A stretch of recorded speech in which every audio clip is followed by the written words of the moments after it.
Good evening, Warband, and welcome back to Tech Talk Tuesday. I'm here with OK Lord. Say hello. Hello. And yeah, we are getting into, well, some older news and some newer news. Like fresh, hot off the presses news. So let's just make sure that this actually pops up on screen here. I mean, let's just There be we go. honest here. The new stuff that just came out is going to be old news in the next 5 minutes. Oh, well, yeah, probably. There's no way to keep up now. There No, really isn't. no. So enjoy this. At the very least, it's still hot off the presses, even if the ink might be dry.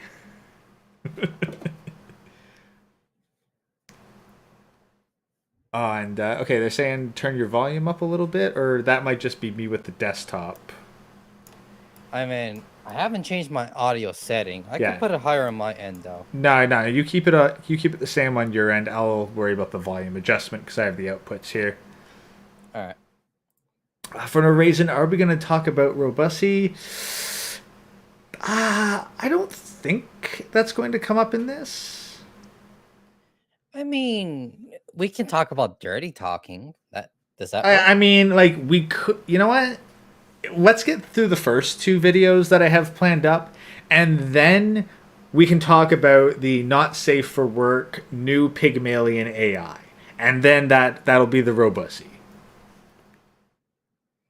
So yeah, Colin McCracken, Dante, Chad Master of the Blood Angels, and For No Reason, and Sotanar. Welcome. So let me just make sure that I am sharing this. Make sure. Okay, so I should have tested this earlier, but just real quick, can you hear this one live? Ah man, don't you like making videos about AI and like the next day your video is already obsolete? That coming through live? You mean for me? Then yes, I hear it live. Perfect. What about the audience though? Oh yeah, they'll hear it like in their usual pitch. It's coming out of my desktop audio, so it goes through. All right. Let's go. And I like this guy. Yeah, like this is the guy I go to for my AI news. So yeah, basically just shamelessly stealing his content to fuel my live streams. No, don't worry. For no reason, we'll get to the Robussy, but that probably won't be for another 2 hours or so. Oh, come on, Raisin. You have to have some foreplay and then get into the Robussy. That's how you make the girls wet, and I'm assuming the same thing for robots. Well, you got to get them all lubed up first. Like that's standard for any machinery. No, grease up. Lube and grease are basically the same thing when it comes to machines. All right. Well, I'm just trying to make the distinction here. That's all. In a weird way.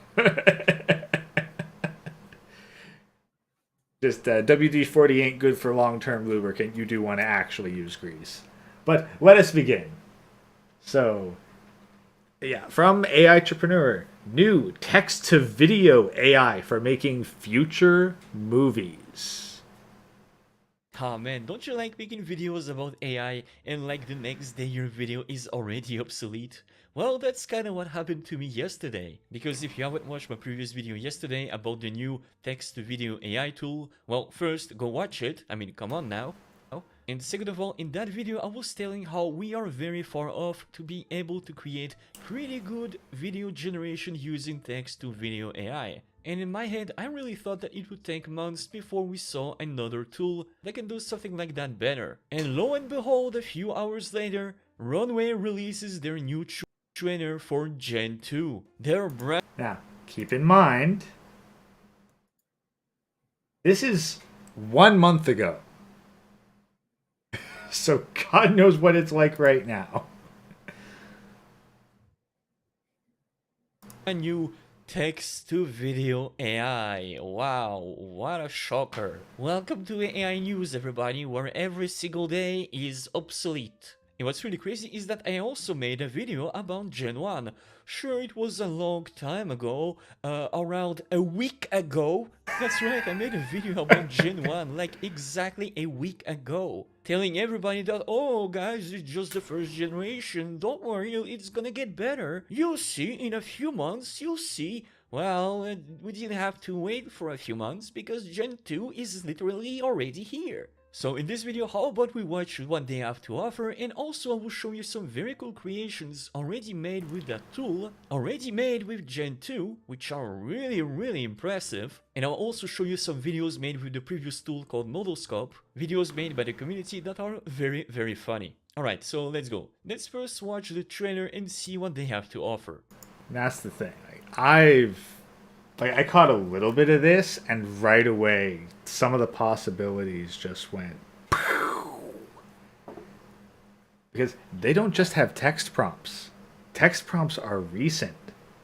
It started out as video and image prompts.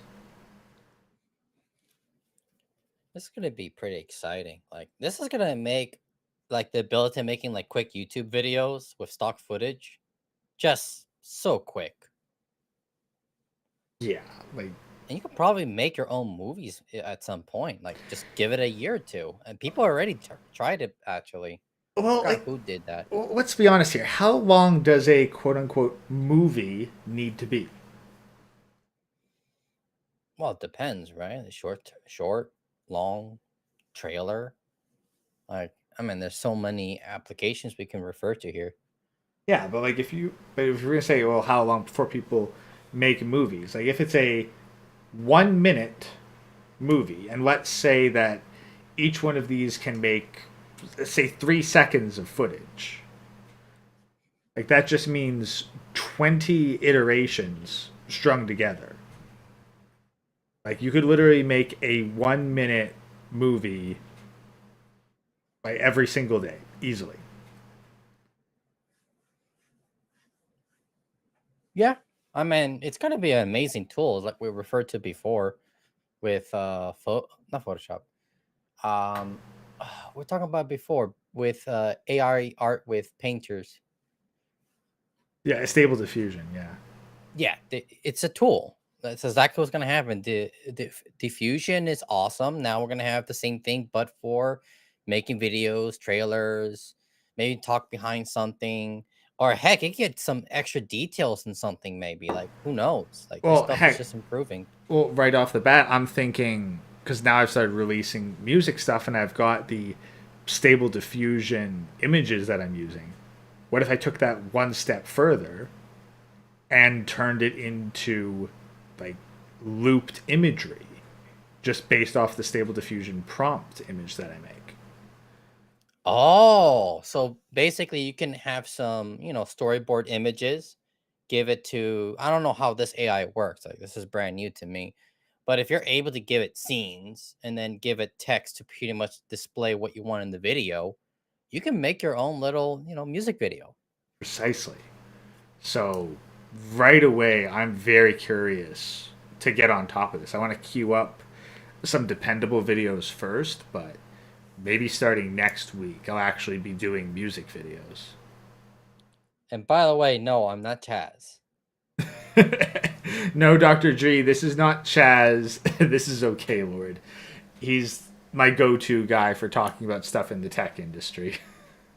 Like, as much as I love Chaz, I'm not Chaz. But yeah, let's keep going here. All right. Not too long ago, Runway pushed the boundaries of generative AI with Gen 1, a video-to-video model that allows you to use words and images to generate new videos out of existing ones.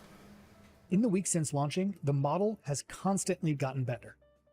Better temporal consistency, better fidelity, better results. And as more and more people gained access, we unlocked entirely new use cases and displays of creativity. And today, we're excited to announce our biggest unlock yet: text to video with Gen 2. Now you can generate a video with nothing but words. No driving video, no input image. Gen 2 represents yet another major research milestone and another monumental step forward for generative AI. With Gen 2, anyone, anywhere can suddenly realize entire worlds. I'm sorry, just looking at these images, just these little, just concept stills. It is impressive. I mean, we have to wait and see how competent it can make a story, though. I mean, end of the day, it's just a tool. Like Yeah. you can make it do some little things, but to make it do large things, that's the part where it's probably not going to do too well. But most movies are what, a few seconds per scene. So if you do it right, it will probably work. But that's the thing. Like, movies with a few seconds per scene, but like feature length films, I don't know. I don't think that's really the best use of this. Now, it can have moments of it, but I think that in the modern day, the 90-minute movie is not necessarily where one goes. Like, I see plenty of things where it's a short animation or a clip or a motion comic or even just a voiced over comic. Like 30 seconds to a minute or less. And they're highly successful. Probably get a bigger audience and more eyeballs on it than like films in theater that took years of work. Like in terms of how much work do you put into how many eyeballs you get on it, I'm sure that these short little animations are far more efficient. Oh yeah, and here's the thing. If you're able to actually get the raw, actually that's a good question. Can you get the raw data on this Well, stuff, like the edits and all that? Because imagine if you can manually edit this after you've done the AI, just like a photo, basically. I mean, the thing is, it's frame by frame. There's no real reason that you couldn't plug it into a video editor and work from there, or restitch it together, animation by animation. It would be, complicated and difficult, but I don't see any reason why you couldn't do it.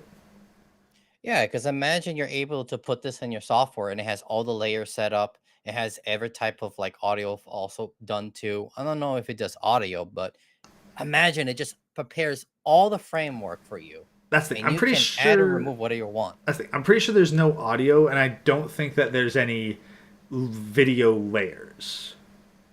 Like, much like there's no layers with Stable Diffusion's output, this would all be one singular video layer. Ah, okay. So, I mean, that will pretty much be like a GG right there if you're able to get layers, because then you can pretty much do almost anything you want. You get the basic animation frames. You can just put what you want. Like, it's almost endless. But I'm pretty sure there's some AI out there that does frameworks and key animations and all that. I think the main difficulty is something like that would just require an obscene amount of memory to run. Which also is a good indication of hardware. Like our hardware is getting better and better. Like was not possible probably 5 to 10 years ago, just because we didn't have the hardware or the proper software to optimize all this processing. Because Well, it takes a lot of processing to do all this. yeah, no, some of the stuff I hear the requirements are like 4, 8, maybe 16 gigabytes of VRAM for some stuff. Like the thing we'll look at later requires at least 4 gigabytes of video RAM. And I don't think that this one is locally hosted. It's hosted somewhere else. So, yeah, the RAM requirements are no doubt significant. Yes. But hey, we got Sergeant Grinch, Mac the Snapper. Welcome, welcome, welcome. Yeah. So let's keep going because there's a lot to unpack. Animations, stories, anything you can imagine. Gen 2, coming very soon to runwayml.com. All right, so there it is. I gotta say, like, it looks very impressive, and I'm gonna show you some of the example later on, generated with the Gen 2. Like, yeah, we're definitely way better. We have way better results than, the videos that I showed you in my previous video. using the model scope model, this is like very, very, very impressive stuff. Like, I also want you to understand, like, this is not video to video. Like, these are videos that are generated from a simple text prompt. Like, there is no base here. Like, this is not a video that was like taken and then converted into something else with like a different style like we did in Gen 1. This is like a complete new video from just a simple text prompt. Like, this is really, really impressive. And to go back to like Gen 1, they showed like there is indeed like a difference in quality when the model launched and what we have right now. And the model launched like a month ago, maybe less. So in like a month, we go from this to this. Now, obviously, I personally didn't have a lot of good results, but I also saw some people having very, very good, very good results. They made some very cool creations using the Gen 1 model already. So I can only expect that Gen 2 will be like much, much better. Like, just to be... And that's part of it too. Like to get good results does require one to dedicate like time and research into doing it. Basically, being a prompt engineer. That's the new buzzword I'm hearing. Yeah, like sounds weird, but like let's be honest, we've seen I think you mentioned like 10-year-olds being able to do this kind of stuff, and well, yeah, like we see what 10-year-olds can do when they get into some sort of activity like Fortnite or Minecraft. Like the level of competence that they can reach in a very short period of time. I would not be surprised if you could get a 10-year-old that just has some basic like reading and writing comprehension skills, and they're able to generate just amazing stuff almost out of the ether. Oh yeah, it's just gonna be a new industry. Like at this moment with AI, it still requires a human. The real question is, when does it not require the human? That's the real question. Um. Well, here would. It's a hard question because it's very broad type of thing. It's Well, like, okay, what do you mean by when AI doesn't need human? That's the thing. Like for an AI not to need a human, it wouldn't have any intent, so it wouldn't need to do anything. Like, why does an AI has no inherent desire to create art? What I meant basically, you give it one goal and it doesn't require human pretty much validation or anything. It just does it. You could probably like combine this with some sort of chatbot in sequence. I think that the software could be written today fairly easily. Just, hey, select this text box, hit this, wait for this to appear to show that it's done. The evaluation would be the difficult part.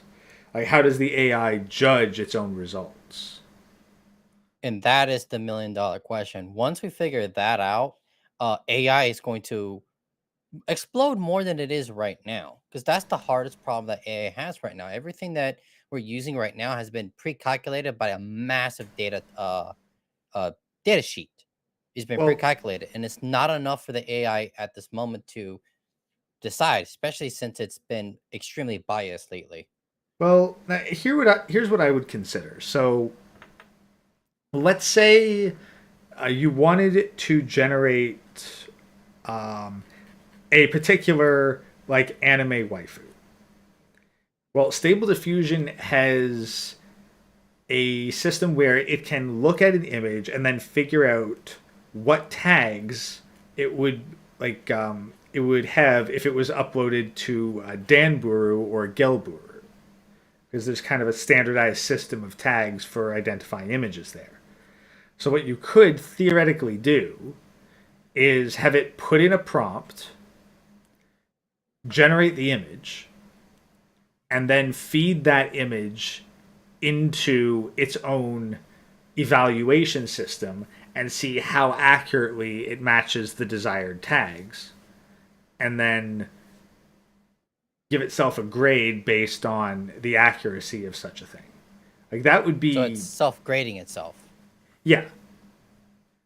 Like that's the closest I could think of to it being able to evaluate itself in order to see how close it got to an objective.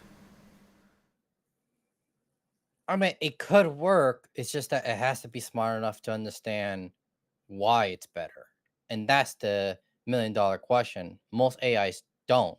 It's more of they may generate a random things, and if it meets this weight metric, it's better. But it doesn't know exactly why. Like, when you make a mistake, he's like, exactly why that mistake happened, and you have an idea why, and you can fix it, and you can actually expand on it. Most AI models can't do that because it's a weight Yeah. system. It's either yay, good, or bad. And it Yeah. doesn't know how to save that in a proper memory, which is why we're brute forcing the memory retention on Yeah. most of these AI models. Well, and that's really the thing because, like, for you to realize, oh, hey, this is where I went wrong, you need to have some sort of a past understanding of the failure.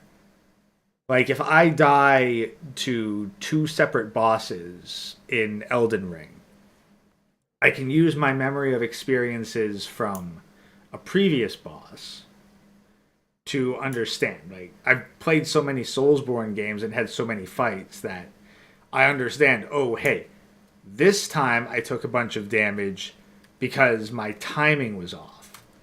But it was only from having a series of failures and then successes in previous ones. And that it really is the problem. It's like you need to be able to have the AI remember its like past failures and then overcoming said failures. And yeah, the memory, like specifically selecting which memories to retain and which ones to dump, that would be the difficult part. You'd need some kind of metric, like what change did you make that caused a significant metric change towards success? And then it's like, okay, remember that. But every time I was like, oh yeah, I made this somewhat random change and then my metric improved by 2%, probably not significant enough to remember.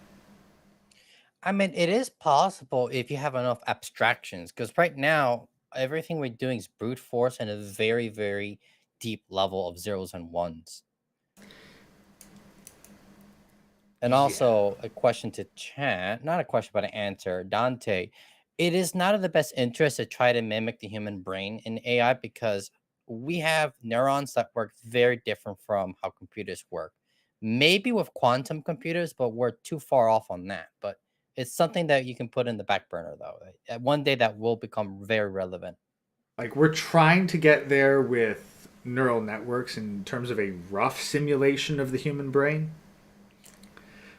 Like, but it's still very very flawed because the problem is like the human brain, the more it improves upon something, the more it makes a particular path more efficient. And when it And on comes top of to that, sorry, go ahead. and when it comes to nodes in the neural network, like regardless of whether it's going down a path with a high probability of success or whether it's going down a path with a completely random probability of success, it still goes through the same number of nodes. And you also have to consider that our brains are more analog, and it actually has a huge weighting system with many different type of stimuli. It's not simple as dopamine, serotonin. It is such a mix that think about it like this. One neuron can produce maybe 8 to 10 different outputs. When you combine with factoring it, like let's say just 10 neurons, 10 times 10 times 10 times 10, based on many factors, you have almost a billion combinations. What's the well With 10 to the today's yeah. robots, we only have, oh, sorry, go ahead, Gray. Well, like 10 to the power of 8 is literally 100 million. 100 million. Okay, thank you. I'm not that good with math today. But basically, that is what happens when you just have that with neurons. With computers, you only have zeros and ones. We can only go by exponent of 2. While the human brain can probably go based on 10 or 12 or 13, and it gets even larger for every neuron you use because of the amount of chemicals that we use just to make those signals. Essentially, you would need 3 nodes like in a computer to equate 1 neuron in the human brain. 2 to the power of 3 equals 8. I think it's more because there's a lot of different chemicals, and then also the ratio of the chemicals too that makes the electrical impulse. I know a lot of people say it's zeros and ones, but it's not true when you look how neurons work, especially with the input. They can take 7 inputs at the same time or more. I should look up my biology. Like it can take a lot of inputs. It's a fascinating organ, really. Like it's hard to comprehend it. Well, let's be honest, like we're essentially all like brains controlling meat suits, and now we're talking about ourselves. The only thing I can think of that will get close to it is basically a quantum computers because they have the capabilities of running pretty much similar to a neuron. Hmm. I love how we got off track, but that's okay. Yeah. Yeah. So let us keep going then. Be able to create like this kind of videos from scratch only like a month after like Gen 1 came out. Like AI is just going so fast. It's really impressive. So here they show off a little bit of the results that they managed to have from a very simple prompt like aerial drone footage of a mountain range, and it gives you like a video like this, which is, I mean, for again, like this is brand new tech, and to be able to get results like these is still like very impressive. Okay, so actually now that I read the description, I may have made a little bit of mistake before, because I think that not everything they show here is necessarily just simple text to video. I mean, it could be that they're all text to video, but if we go back, if we go down, we see here that in Gen 2 they have multiple different modes. They have the first mode, which is the text to video, which basically creates like this video from just a simple text prompt. Like this is just like a late afternoon sun peeking through the window of a New York City loft, and it gives you like something like this, which is a, I mean, it is more like a moving image than a real video, but okay, fine. But after that, they actually have a second mode called text plus image to video. That right there is what I'm curious about. That's just gonna make it like, for example, you have a model, make a video. It's not like you use the same text like a fox walks down the street and you always have a different fox for every scene. No, you put an image of the exact model you need for the fox, and the AI knows it has to look like this. Like essentially, this is straight up storyboard to video. And it'll make it more consistent because that's the issue with using AI at the moment. It's consistency. This helps with consistency. Yeah. So let's keep going. Where they actually show you how you can combine an image, an input image, and a prompt together to create a new video. Now again, technically it is still text to video more or less, because it does create like kind of like this video from scratch. I mean, this is not taking like an input video and then converting it into like another style. It's almost like creating a video from scratch, but then applying the style of this input image, which actually in a way makes this even more impressive, because that means that you may have a little bit more control over the final result. You can see that the guy here in the video is wearing more or less like the same clothing style as the guy in the picture, but at the same time, when you look at like the style of the video, it is definitely taking a lot of inspiration from the prompt, which is like low angle shot of a man illuminated by the neon light of the bars around him. And I mean, this is exactly what we have right here. So I mean, yeah, this I think is a pretty good mix. Like, just imagine in your head, all right, if you take this image, you know, and you apply this prompt, like try to imagine what kind of videos and what kind of image you can create just inside your mind. What kind of result do you expect? Well, in my head, we kind of have something that is very similar to this, because although in the prompt it never specifies that we are in the dark, that this is the night, the fact that you put illuminated by the neon signs of the bars around him, the AI models understand that, well, to be able to be illuminated by the neon lights, the neon signs, you need them to be visible in the image. So since neon are only really visible in the night, I'm gonna create the scene only during the winter or during the night where neon lights are the most visible. So yeah, I mean, this is very impressive. This is actually a very good generation. And then you have the next new mode, mode 3, image to video, which basically generates a video from a base image. So there is basically no prompt. This is just like an input image that you put in, and the AI. Okay, I just gotta check this. Like, I gotta see, like, does he have a link to this right now?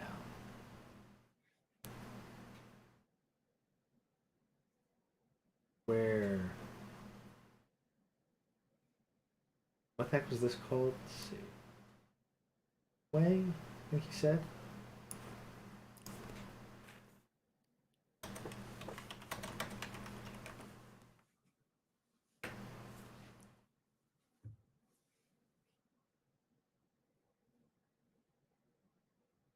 Right here. Is-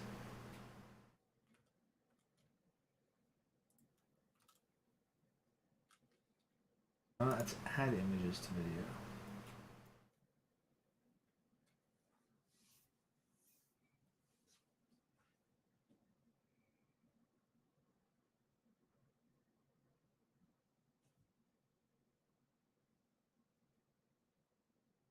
Gen 2 made available in the coming weeks. All right, so it's not out yet. But soon. Yeah, I'll be keeping a close eye on this. But let's continue. You need them to be visible in the image, so since neon are only really visible in the night, I'm gonna create the scene only during the winter or during the night where neon lights are the most visible. So yeah, I mean, this is very impressive. This is actually a very good generation. And then you have the next new mode, mode 3, image to video, which basically generates a video from a base image. So there is basically no prompt. This is just like an input image that you put in, and the AI model understands that this is a city, this is a beach, and I'm just gonna create a video that is very similar to this one, but in an animated format. And indeed, we get exactly that. I mean, imagine this kind of tool inside the hands of a very artistic person. What kind of insane videos this kind of person will be able to create with the help of a tool like that? I mean, this is amazing, because now that we can generate like new videos from scratch, I mean, the possibilities are really just unlimited. They're endless. So then of course you have like all the other modes that were already present in like Gen 1, which is like the normal video to video, where you input a video and an image, and you kind of transfer the style of an image to the video. And we've already saw the results of what kind of results you can expect. Some are okay, some are good. But again, I feel like the tech is very, very new, is very young, and there's definitely a lot of improvement before we can really have something that we can, use in a professional setting. And then of course you have like the storyboard, which is again like a video to video feature. You have the mask mode, which is actually pretty interesting if it works well. Then the render mode, where you can just like input a 3D video and create a different render using the tool. And then like mode 8, customization, be able to move a character using only your face. I haven't seen a lot of videos be able to use this option as of right now, but maybe it will come later. Now, one thing that I really would like to know, now I'm not sure this is gonna happen, but as I said in my previous Gen 1 video, the limit of video creation is unfortunately very, very short. I think the limit was 3 seconds, and I was Okay, so 3 seconds to the video. So 20 of these to make 1 minute. That's workable. Like, if you just make 30-second to 1 minute shorts, that's absolutely workable. Yeah, so OK Word's on a call right now, but just keep plugging forward on this, because I'm kind of disappointed that it's not, not here. Yeah. Here is it. But, well, actually, here's the thing. Gen 2 runway. Sign in? Can I sign in?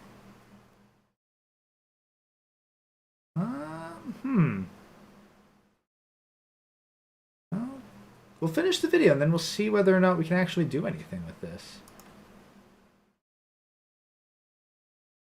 I was really expecting that you could create like longer videos. Now, from what I see from the examples right here, Well, like, let's be honest. Longer videos, 30 seconds, even if you're just going, 3 seconds at 24 frames per second, that's still 72 images that need to be generated of at least somewhat decent quality. Depending on how long it takes, 72 images is not a trivial. So, yeah, I got no objections if it's just 3 seconds at a time. Because the alternative is trying to make it 1 frame at a time, which would be a bloody nightmare. these examples seem also very, very short. So I don't think that they've raised the limit yet. So I think that we're still limited by 3 seconds videos. That's kind of like a bummer. I really wish that we could make longer videos, but I also understand that this kind of, generation takes a lot of power, maybe costs a lot of money, so maybe they have to limit to only 3 seconds to be able to afford to make the tool for free for the public. But I'm really hoping that in the near future we could make longer videos, because otherwise, if you're always trying to stitch like 3-second videos one after the other, after a while it becomes very, very difficult to use and to create something decent. Now, Maybe, but again, like 30-second to 1-minute videos go a long way. And I think that having to make a video, like a movie, 3 seconds at a time, it's gonna force new stuff. I think we're too attached to the television paradigm, the 90-minute movie, the 24-minute episode, the 50-minute like series episode. As like on YouTube, like something that can only last a minute or less, something where something is on frame, some sort of couple frames are on camera for like just a second or two, or even a fraction of a second. I've seen some animation breakdowns where they spend hours making a full scene for something that's only going to be on screen for 1/10 of a second. So I don't know. I can't be mad at that, because I just see so much potential with it. Just complaining about any sort of time limitations just feels petty. talking about decent, even though you can only create 3-second videos with the Gen 1 tool and the model scope model, there is actually a lot of good creation that were already made. So here's a bunch of examples, a bunch of other videos generated with Gen 2 by someone who apparently works at Runway. So yeah, she has probably all the scoops. So check it out, because it's really, really impressive. Like, this is really, really cool. Like, this kind of castle, this kind of anime style. Like, everything here is generated from text. Like, this is really, really cool. So, like, you don't need to, like, only generate images of super realistic backgrounds, super realistic videos. You can also generate, like, super creative, super stylized videos if you want to, which is something that was a little bit harder to do using the free model scope model, but is apparently something that you can do very easily using the Gen 2 model. So I'm really hoping, I'm really waiting to be able to generate this kind of images with the Gen 2, because I mean, this is really cool. Because again, if you're able to use any style that you want, I mean, the amount of use cases increases rapidly. So here's again another video generated with Gen 2 that was posted by the actual co-founder of Runway. So let's check it out.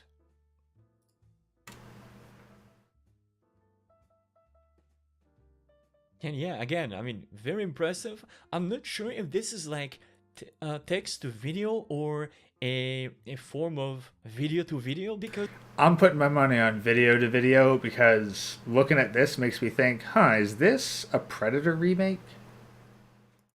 this seems like very, very precise. I mean, look at the face here. Is that really just video generated from text? Because if it is, that's very impressive. I mean, to be able to get like faces like that are so precise inside a video and with coherence, almost no flickering. If everything you see here is just generated from a text prompt, yeah, I think that maybe big studio movies like Hollywood, they are probably sweating right now because Oh, I'm sorry. That's funny because Hollywood, Hollywood just pumps out schlock. Hollywood has long since stopped caring about quality. Like, I guess all they have is image fidelity.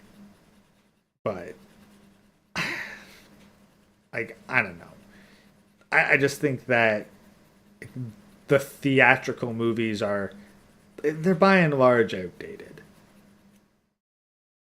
Like, you're like the real audience today, if you want to actually get ideas out to people who, care about such things, it's going to be like shorts, social media, YouTube, heck, TikTok. Like, I think you're going to have more cultural influence with a series of ideas posted on TikTok than you are like messing around trying to make a 90-minute epic where you have to stick to pre-done scripts. The sad thing is, Hollywood, way, way back in the day, they understood like, rapid iteration was key. Like, you had to make like 100 failures before you pumped out one success. Nowadays, they're spending just a crap ton of money on massive flops, but they're just not caring.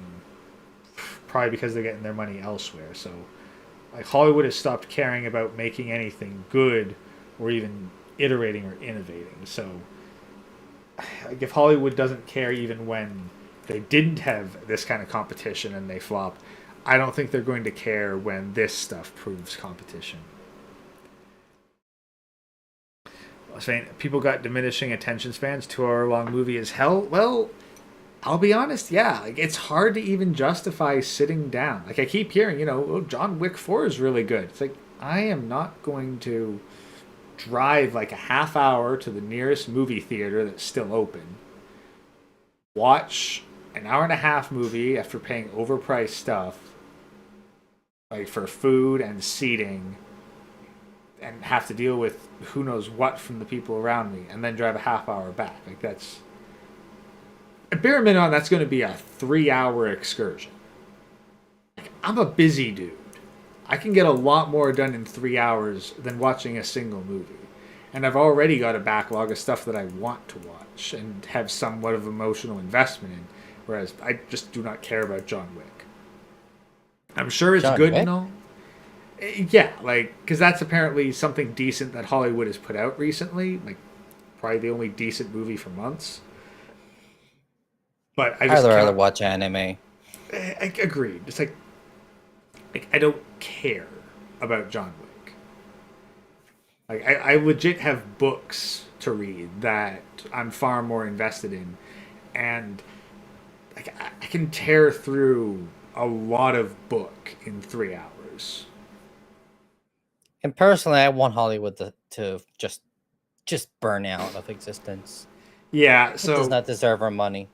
no, it doesn't. But unfortunately, I think that the people who go and see stuff in theaters,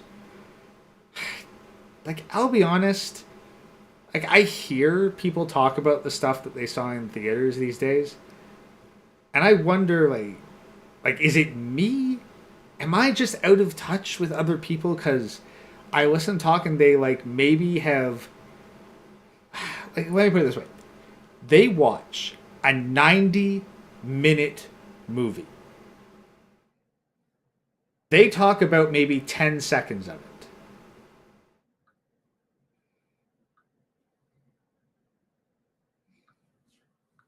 Like, I'm pretty sure that if you took John Wick and just clipped the scenes that people most approved of and shoved them together, these people wouldn't be able to tell the difference. You could probably deliver Isn't the that exact... a trailer? Well, no, because you see, trailers hide things for people to go see. Like trailers are temptation. Now, this would be like this would be like a trailer that spoiled all the best parts. Kind of like that Simpsons bit where Homer's watching like this scene from McBain while in line at the video store, and he sees like the best scene in the movie, and the cashier goes, "Sir, would you like to rent the movie?" And Homer's like, "Why? I just watched the best part." Yeah, that seems about right. Like, Unless the whole movie is like that, then haha. But well, okay, like that put it this quality way. doesn't exist So, anymore. God no. So here's the thing. You know The Boys, right? Like the show. I've seen a few episodes of The Boys, so I Yeah. have some idea. Yeah, and I've seen, like, honestly, I've seen more like kind of comic video format where like they kind of do a panel by panel slideshow of the comic, which honestly I think that I'd enjoy. But here's the thing.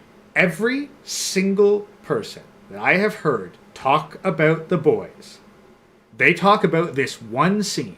Can you guess which scene in The Boys basically everyone who's seen The Boys talks about? I'll be honest, I'm not sure. There's a lot of memes. It's I guess the basic. meme where he blows someone up and everyone's like, "Yay!" Nah, it's the one where I think from episode 1 where A Train just demolishes this dude's girlfriend by running through her. I guess. Really, that's what everyone talks about. I thought they talked about- Everyone that I have heard in person talk about The Boys mentions that scene.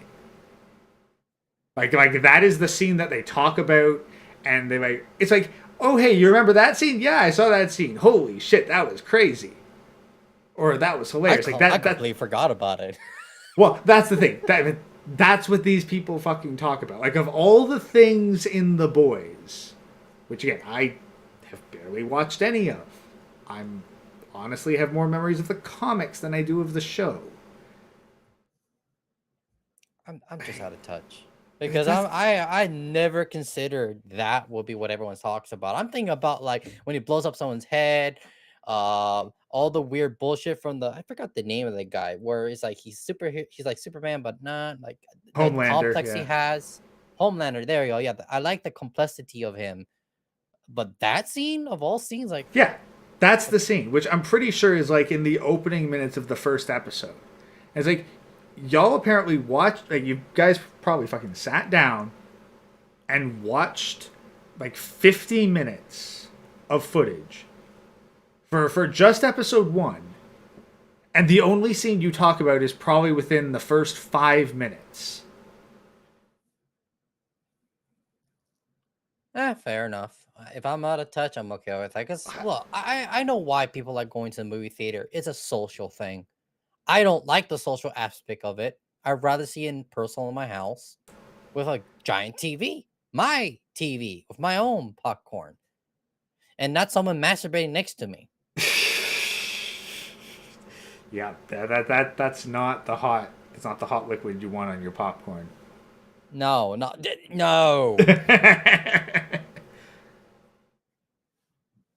And I live in Miami, so yes, very common occurrence here. Like of all the places, really the movies where you want to make out, like go to the goddamn bathroom. There's plenty of glory holes in there. Go away. Like, yeah, why the heck? Like, why the heck do you need to go to a movie theater to get intimate? But like, the only people I can think of that might need that are like horny teenagers that need. They an have a excuse. bathroom. That's the Come thing, like, on, this is modern day. A man can go inside a woman's bathroom. yeah, fair enough. But I'm thinking like Modern day requires modern solutions. Is it like because like what? Like you live with like you both live with your parents, so you don't have like a private bedroom to do this kind of stuff. You got to go out and do it like in a public movie theater when the lights are down. Just go find the neighborhood bush. Like That was it's something that I noticed a lot of when I went to high school. There's always a designated sex bush. I mean, okay, no, honestly, you're right. Like for fuck's sakes, just download a movie onto your phone, go out into the middle of the woods, put on the fucking video, and make out in the middle of the woods. I mean, just remove the phone. It's a better experience. Well, yeah, but like, if Netflix until has taught me anything, it's like for some reason they need to have some kind of video playing just so they can ignore it. You know, it just reminds me of like an old movie where you have these like gay couples just having porn in the background nonstop, and that's how they get it on. Like, it's a weird thing. Wait, what? Heck, matter of fact, my stepdad does that. Wait, sorry. I just kind of blanked in the middle of that. They do what? Oh yeah, gay couples trying to have sex and they need like porno videos in the background for them to get it on, basically. Okay, yeah, like gay porn or straight porn? All Because porn. all All of it. No, like well, it was like, look, if you claim that you're gay and you need to put on heterosexual porn just to get in the mood to fuck the other dude, you're not gay. Look, man, the world of what it is weird, okay? And my stepdad is the kind of person, and he's also a cuck in my opinion. He's like always wants to see my mom get fucked by another dude, and I'm just there like, Oh yeah, you know what? what?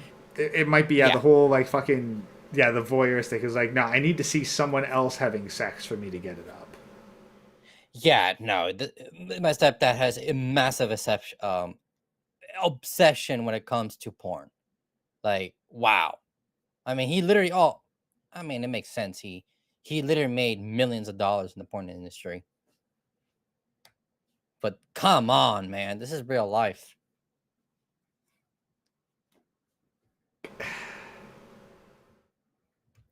Don't worry, AI can solve this problem. Maybe. I mean, AI is gonna make it so that he can like make his own porn, I guess. But like, I mean, he already did that. I guess now he can just make it with AI. true. Like now he can make it without needing to bother other people. Please. That's a hell of a fucking tangent, guys. Let's keep going. Jeez. Because if in a few years you'll be able to generate these kind of like very precise videos, very precise movies just from a simple text prompt, yeah, I think the cinema as we know today will probably cease to exist. Because if one day we'll be able to create videos with the quality of Marvel movies, VFX artists and maybe even actors and a lot of people in the cinema industry might lose their jobs. Because yeah, this is very impressive but also kind of scary. I mean, we'll see. So here's another video generated with Gen 2 by also another co-founder of Runway, which again shows like kind of like the possibilities of this kind of tool to create maybe like short movies with only one single person very, very easily. I mean, if again, all of these are just video generated from prompt text, yeah, this is really impressive. Even if you only can generate 3-second videos, if you... I'm just thinking like let's combine ideas from there. Okay, so you have a prompt that works just from text. Combine that with a chat bot. And it's like, hey, script me out a short movie that deals with these themes. And then the chat bot craps that out. And then you take it sentence by sentence, pop it into these prompts, and then stitch the results together. I mean, that they're trying to do that with other applications. So yeah, that seems doable. Yeah, entirely doable. Like, gee, I could see something. Like we've talked about like how OnlyFans might just start making its own in-house AI people, like its own AI models, and then just be like, hey, I don't have to pay a creator because an AI made this. I could see someone like YouTube being like, you know what? Let's cut out the creator middleman and just make AI generated videos and monetize them and pocket 100% of the profits. Plus security. What I mean by security, I mean no allegations because it's fake people. Yeah, you can't sue. Can't sue if there's no people involved. Hey, you demand this, and that with your equality. Well, we found a solution to your equality. You've been replaced. Yeah, it's like, oh, you want to unionize? All right, your entire department has just been automated out of existence.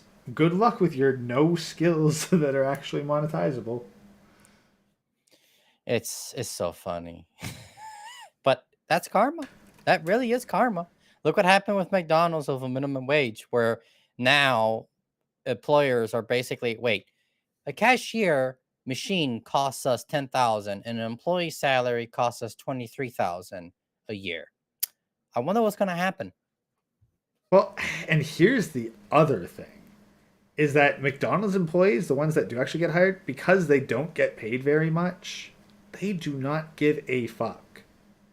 Like at the very least, I know if I go to an automatic machine to put in my order at McDonald's, I'm gonna get exactly what I ordered. Mostly. I have a better chance of doing that than ordering it in person. Though there was one time where I got nothing but free combo number 2 somewhere in Miami because there was a way for me to like on the bottom part of the kiosk put it into Windows, and I was able to put like a coupon that it wouldn't allow, but because I was able to go into the Windows and just put it manually, and I just got free number 2s for like months until I guess they updated or they fixed it. You gotta imagine you walk into McDonald's and then you pull out the freaking like big smokes order from GTA San Andreas. I mean, it works because what happens is that in the kiosk they get an order, but they don't check the price because it's been paid already. You just get the number and they put it there. They don't check. So one of the McDonald's operators or owner must have came by and noticed, oh shit, people are getting this for free. Yeah, they must have noticed that the amount of food I'm cashing out doesn't match the amount of input. Time to go and audit all the orders and then be like, oh, I see. I doubt it. I wasn't doing this very often. I only did it like a few times just for fun. I was like, wait, is this hackable? Well, And of but that's course, my instincts. okay. Yeah, but guaranteed, if you figured out how to do it, and this was a like franchise-wide issue, chances are a lot of people figured out how to do it and then started doing it. Yeah, you're probably right. At some point, the jig was up, and they're like, "Oh, well, we gotta patch this." I mean, I didn't do anything wrong. All I did is click down, add a little coupon, and it gave me free number 2s. Yeah. Nothing wrong with that. It's not my fault. I got like 2 number 2s, and I just got a free course meal for today and later today. Okay, let's be honest. McDonald's freaking 5 minutes after it's served to you is dog shit. I'm okay with the burgers, not the fries, though. Yeah. Even the burgers I've found, like if like occasionally family has brought freaking takeout McDonald's and then they're like, oh yeah, we'll freaking get it all set out and have it as a spread, and I'm like, this is terrible. This food is terrible. Like I mean, burgers. period. It's terrible. Like I I mean, don't like McDonald's. The only thing I kind of like that's fast food is like Five Guys, and it's just a burger. yeah. Anyway, tangent aside, let's see. Maybe we'll finish this one up. We've already been on this an hour. You put them all together and they have this kind of level of quality, yeah, you'll be able to make some pretty cool stuff all yourself. I mean, look at this. Look at this. This is really impressive. Again, for like, I know it's called Gen 2, but in a way, this is like kind of like the first generation of this text-to-video tool. So in a way, it should also be called Gen 1, since this is not exactly video-to-video, this is like a text-to-video tool. So again, I will put the link in the description for all of these videos, because again, they're very, very impressive, they're very, very cool, and the possibilities are just absolutely endless. And here's the final Gen 2 video. generated by another co-founder. I mean, it looks like every single co-founder of Runway has access to the tool right now and are playing with it right now. So I'm kind of jealous, not gonna lie. But hopefully soon we'll be able to have access to it and play with it ourselves. And again, if you want to watch these videos yourself, or if you want to follow these people, I will put a link in the description down below. Now, although in this video we've talked a lot about Gen 2 and what kind of videos you can generate with that tool that is still not out, people right now are managing to create some pretty cool videos using the free model scope model that I showed you yesterday. So here's a small example of that, which is a short Batman movie made in... I'll have to go check out that other one, because if it's something that can actually be used, that's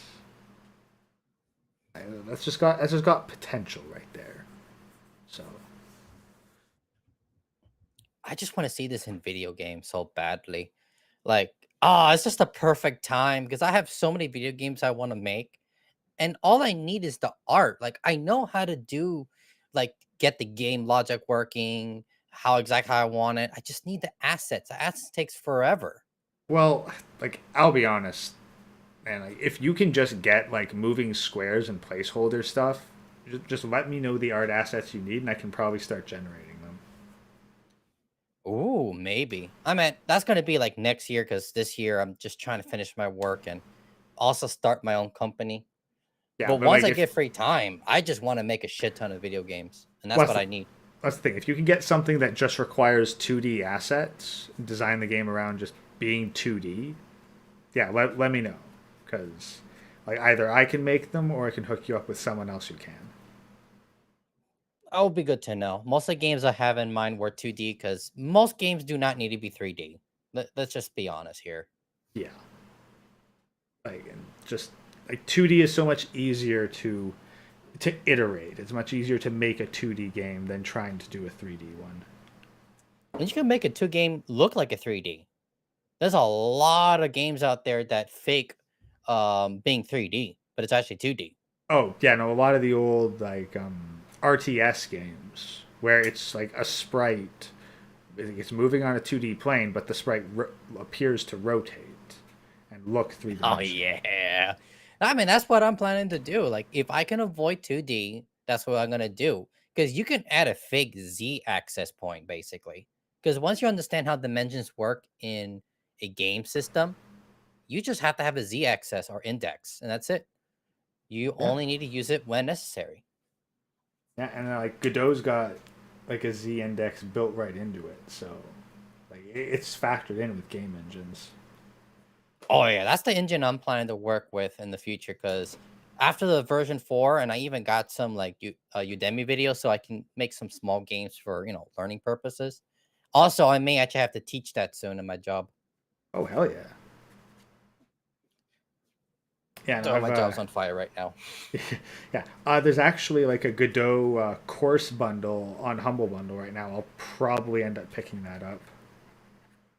Oh There's a yeah, no, there's pick a it up bunch of if you can play with it. yeah, there's a bunch of neat stuff on Humble Bundle, but no, I actually got a Godot course a while back, and I've done some work with it, but I've only like made two like game jam games on it that were actually like even remotely worth looking at. The other ones I kept getting too ambitious, and then never actually got to a finished product.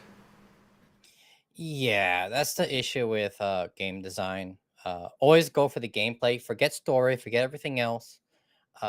One tactic that I've learned when I used to make games is that you have to have two separate boards. One is the gameplay board, and one is basically what is the theme or story.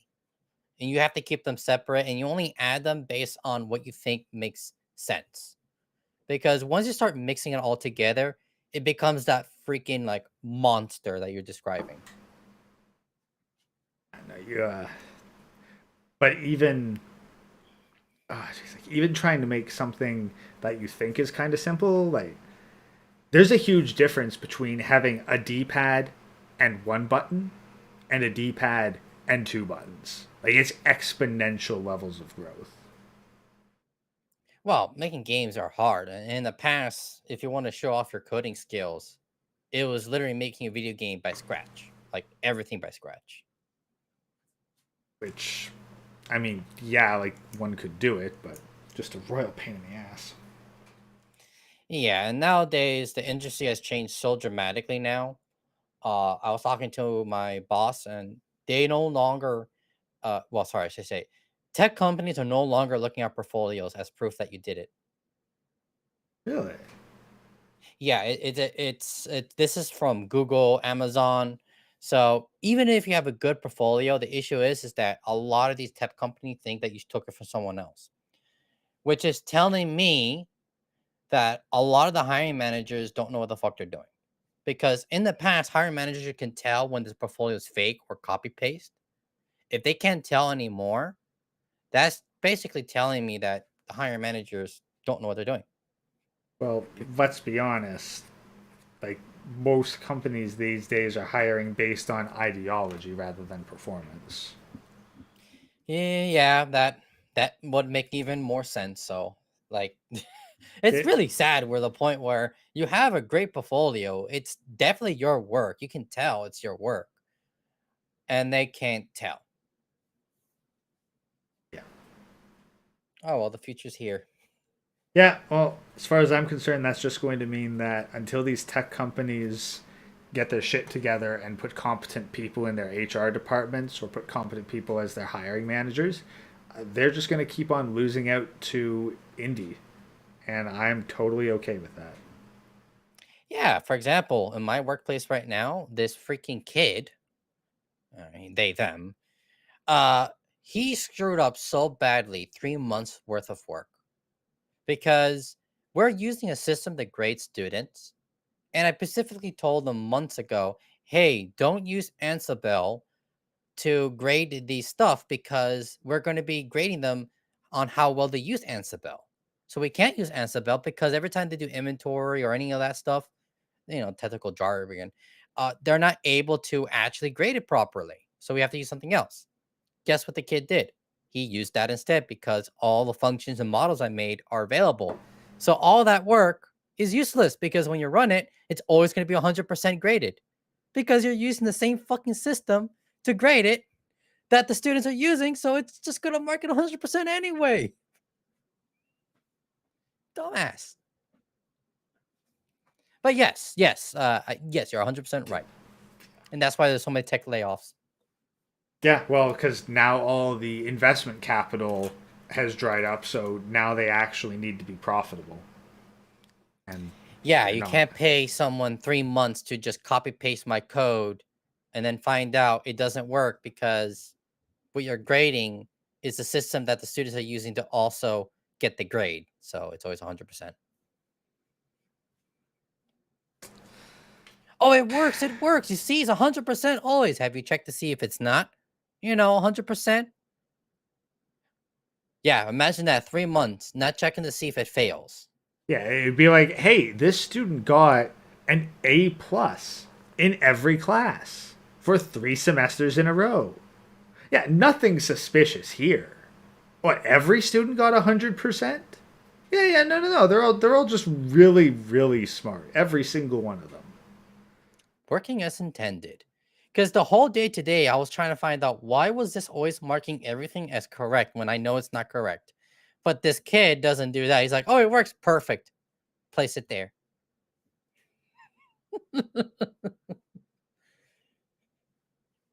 Yeah. Now, like, the part of it too is like sometimes the bosses don't even know what the heck's going on. It's like, AI, please save me. I was so sad when I was using Open Assistant that it didn't get exactly what I needed, but it's just there. I can taste it. I wanted to replace me. I had enough of the suffering. I just want to sit down and make video games. That's all I want to do. and then you just type into OpenAI, hey, make me a puzzle platformer, and then it just I hate hands you the puzzle fuck. platform. It just hands you that for good in the in fucking Godot. It's like you're right in the write a puzzle platformer game in GD script. And I was like, hey, thanks, and then just plug it in, and then it's like, yeah, good enough, ship it. And I guess, but no, I just want to sit down and spend my time making a real game, like a game of passion and love. But no, I have to babysit, they, them, try to keep a company afloat with horrible, horrible principles and design. And yeah, I get paid a lot of money, but it's one of those things where it's like I get paid a lot of money to do a shitty job. I shouldn't complain. But it would have been better if I just had a bad salary, but I can live off with, minimum necessary and make the shit I always wanted to make. You kind of wish that your job wasn't, hey, keep this raft made entirely out of saltine crackers afloat. Yeah, exactly. I just want to do what I want to do, but you need money to do what you do. But if you're working for money, you're not doing what you want to do. It's a vicious cycle. Yeah, well, that's why I like that I don't have to take my work home with me. I just go, I put in my like 8 to 11 hours or whatever, and then I've got my 6 hours in the evening to do the shit that I want. That sounds good. I mean, I can have that kind of situation, but with the economy doing as it is, I have to have non-stop backup plans now. Yeah. Anyway, let's see if we can wrap this video up. Only 30 minutes that I find actually pretty funny. I mean, this is yeah, this is very goofy, but I mean, this is text to video. This is really cool. I mean, this kind of, I mean, look at this. Yeah, I mean, you really have like, I mean, I think that the text to video is really like kind of like the next generation of entertainment based around AI, because once this tool will be like more powerful and easier to use, I mean, we'll be able to create some very, very cool stuff. And finally, I'm gonna finish this video by showing you this video, again, generated completely with AI, by username NoGodsLoveAI, then basically use ChatGPT to write a script for an AI video, use the model to generate the video, and then voiced it using an AI tool. All of that. Okay, so take your bets, people. Will this 50-second Star Wars video be superior to anything Disney has put out in the past couple of years?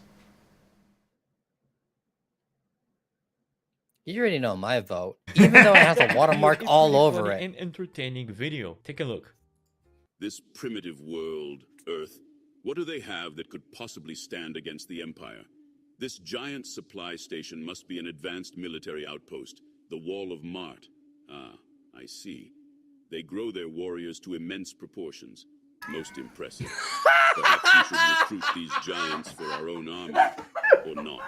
And look at these vast stockpiles of high-calorie sustenance. Surely they fuel their oversized defenders with these. I can't imagine the sugar rush they must experience on the battlefield. A whole section dedicated to miniature replicas of their heroes. How quaint. I wonder if they have a little me. Oh, yes, they do, complete with a tiny choking action.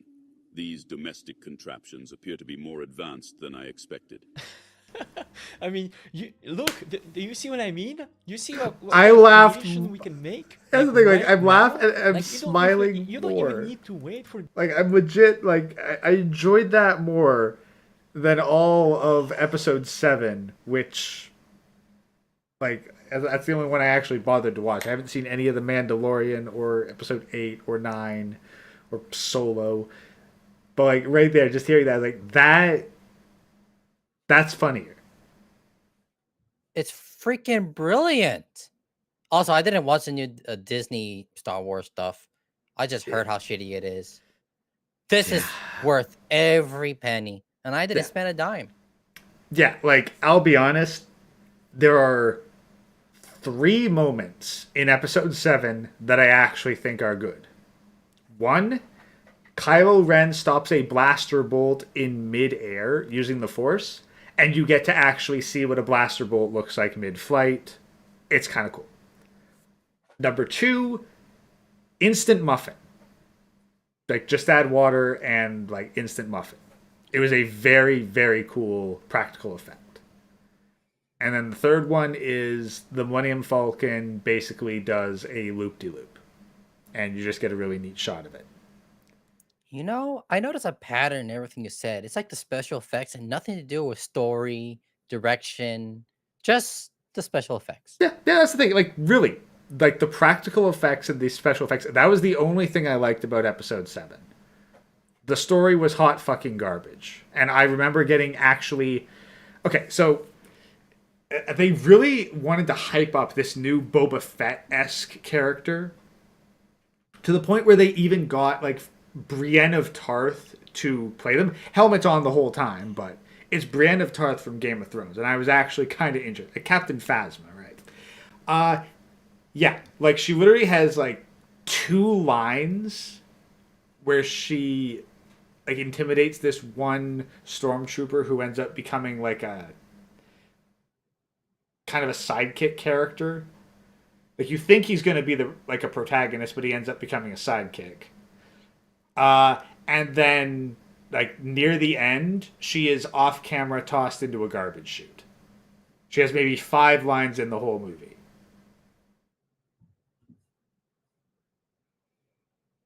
Can you just put that video one more time? Like the Walmart beast of the Earth Defenders is far superior to what you just said. Yeah. Here we go. With a watermark on Basically, it. use Just remind you, ChatGPT watermark. to write a script for an AI video, use the model sculpt model to generate the video, and then voiced it using an AI tool. All of that to create a pretty funny and entertaining video. Take a look. This primitive world, Earth, what do they have that could possibly stand against the Empire? This giant supply station must be an advanced military outpost, the Wall of Mart. Ah, I see. They grow their warriors to immense proportions. Most impressive. Perhaps we should recruit these giants for our own army, or not. And look at these vast stockpiles of high-calorie sustenance. Surely they fuel their oversized defenders with these. I can't imagine the sugar rush they must experience on the battlefield. A whole section dedicated to miniature replicas of their heroes. How quaint. I wonder if they have a little me. Oh, yes, they do, complete with a tiny choking action. These domestic contraptions appear to be more advanced than I expected. I mean, It's look, so do good. you see what I mean? You see what... Yeah. So good. Anyway, yeah.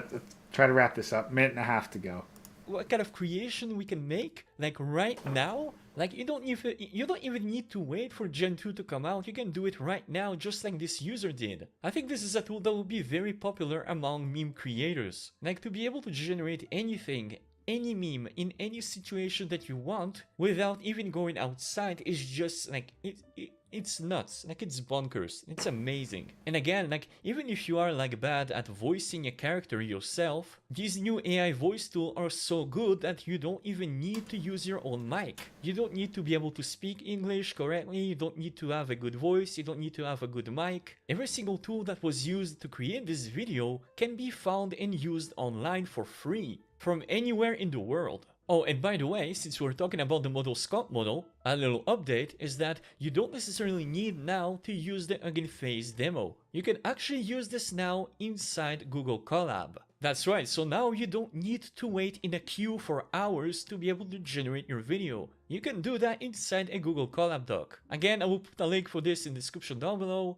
There is even a tutorial video. This is very easy to use, so yeah, if you have the time, definitely give it a try and make some very cool creations, at least while we wait for Gen 2 to release. And there we are, folks. Thank you guys so much for watching. Don't forget to subscribe and smash the like button for the YouTube algorithm. Thank you also to my Patreon supporters for supporting my videos. You guys are absolutely awesome. You people kindly support me so I can make these videos possible. Yeah. So I gotta double check the links for some of that stuff. Like, I don't need voice actors. Matter of fact, imagine generating pure text based on a situation. Like it just generates it, and you just have different actors all over the place. Like Well- your game could just feel so organic. funny you mentioned that, because that's actually the very next video we're getting into, hot off the presses. Ah, serve it fresh. I'm gonna get some Bark. popcorn. Bark AI. Bark AI. Get ready for a sound revolution, because the future of text to audio just got a whole lot brighter with the arrival of I don't see Bark. a Hello humans, when we scan your StreamYard. upload, and today we're gonna be Don't say any what? StreamYard, I don't see Oh, it. sorry about that. Hold on. Yeah, I see it on YouTube. I want to see it too, man. Yeah, so I just gotta stop screen, present.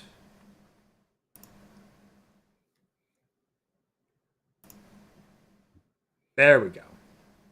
All right, show me the good stuff. Get ready for a sound revolution, because the future of text to audio just got a whole lot brighter with the arrival of Bark. Hello humans, when we scan your air overload, and today we're gonna be talking about Bark, the brand new text to audio model that can generate realistic voices, music, and even sound effects. And best of all, it's of course free and open source. So in this video, we're gonna be exploring Bark, its features and how it works, and then I'm gonna show you all the different ways that you can run it on your computer or other devices for absolutely free. So turn up the volume and let's go. So we finally have it. We finally have a free open source text to audio model that we can use on our own computer. And that's exactly what Bark is. Bark is a transformer based text to audio model created by Suno, and that can generate highly realistic, multilingual speech as well as other audio including music, background noises, and simple sound effects. It can also produce non-verbal communication like laughing, singing, and crying. Now I'm gonna tell it to you straight, the result that you will see today, or more like here today, will not be as good as a very powerful text-to-audio model like 11 Labs, for example. Which is what I use for a lot of, like, my AI voice stuff is like, I shell out for 11 Labs, but at the same time, this stuff is free, and once I get it all set up, I should be able to do it offline. And I mean, just think about it. You don't have to pay thousands of dollars for actors or voice actors. It's just there. there, yeah, and like I'm curious to see exactly how customizable this can be. 'Cause, like, if you can be like, hey, I'm going to feed you a whole bunch of data to remember this specific actor, and like you can train it on individual actors and then get those remembered actor voices to talk to each other.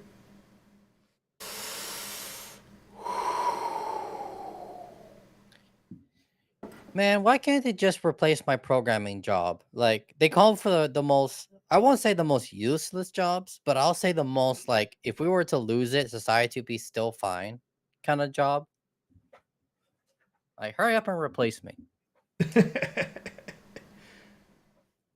Well, you could just replace yourself by building an AI to do your job for you. I know, but that requires a lot of work, and then they can steal it from me. So no. Hey, why do you have to tell them? Because once you use it, you know someone's going to try to steal it. Well, yeah, but Hey, wait a second. How are you working if you're over here? Magic? time travel. Yeah, I already invented time traveling with my AI. Oops. Yeah, or like you just go on a VPN so that they can't track where you actually are. Yeah, I mean, Hey, speaking of which, VPN. Where's my VPN sponsorship? I do weekly stuff on tech, guys. Where's my NordVPN sponsorship?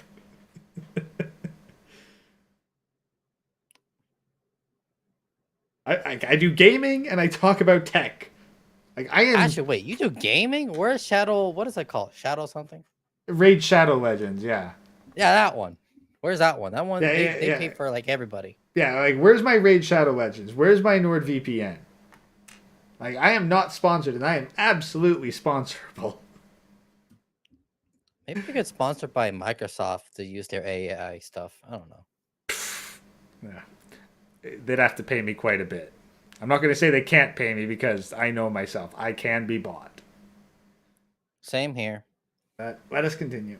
example, because even to this day there is absolutely no competition for 11 Labs. 11 Labs is really the king of text to audio. There is really absolutely no competition. However, Bark is still very interesting because it can produce other sounds than just simple speech, such as laughter, crying, music, and other background noises. And for a free open source project, this is very impressive. So for example, here's a little demo of what Bark sounds like. Hello, my name is Suno, and I like pizza. But I also have other interests such as playing tic-tac-toe. So as you heard, the result is actually pretty good. It used that text prompt right here. Hello, my name is Suno, and I like pizza, followed by a laugh, and then the next sentence, but I also have other interests such as playing tic-tac-toe. And the result was definitely pretty decent. Now what's also really cool is that Bark supports various languages out of the box and automatically determines the language from the input text, meaning that in the same exact sentence, you can mix different languages and Bark will generate a perfect audio in that specific language. So here's an example with 3 sentences. The 2 sentences are written in Spanish and the third one is in English, and you get something like this. Buenos días, Miguel. Tu colega piensa que tu alemán es extremadamente malo, but I suppose your English isn't terrible. Now it's kind of funny because even the English sentence is actually said in a Spanish accent in a way. So this really basically simulate as if this was said by... No. I'm Cuban. No, that don't sound anything like Spanish. Like the accent wise. Like, yeah, it's like a translator, but no, no. The guy doesn't know anything about Spanish. No offense. Well, to be fair, listen, if he sounds German, like 9! 9! you're expecting a German guy to understand the subtleties of the Spanish language. Yes, you know. Oh, he's German? He Oh, sounds German. well, I mean, if he's German, that makes 100% sense. It's like, yeah, that sounds Spanish. And it's freaking like French.